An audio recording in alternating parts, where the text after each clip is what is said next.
Hello বন্ধুরা, কি খবর আপনাদের? আশা করি সবাই ভালো আছেন। আমি অনেক ভালো আছি। তো আজকে দেখতে পাচ্ছেন আমি পিঁপড়ের ডিম নিয়ে মাছ মারতে আসি। তো এগুলো হলো পিঁপড়ের ডিম। তো আমি একটু একটু ডিম আগেই পানিতে দিয়ে দেব, কারণ কি মাছগুলা যাতে এখানে আসে তার জন্য। এই দেখেন একটু টুপ দিয়ে দিছি।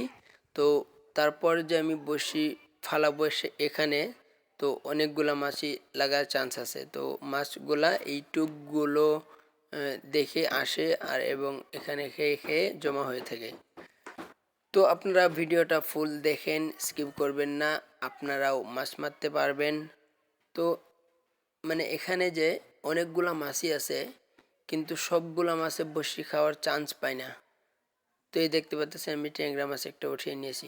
তো বেশিরভাগ হলো আপনার গিয়ে ট্যাংরা আর কই, তো দুইটা মাছই অনেক বেশি আছে।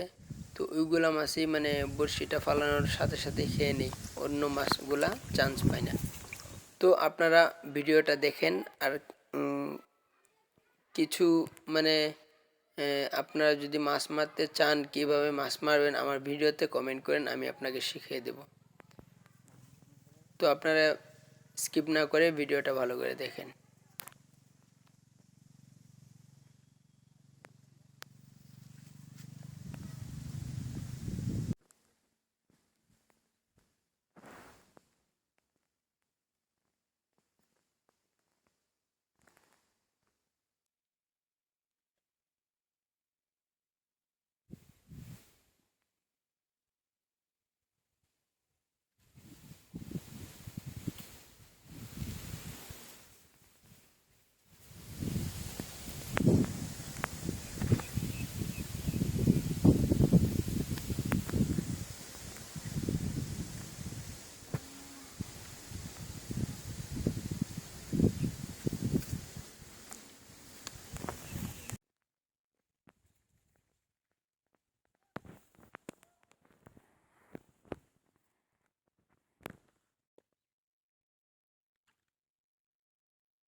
ও বাসে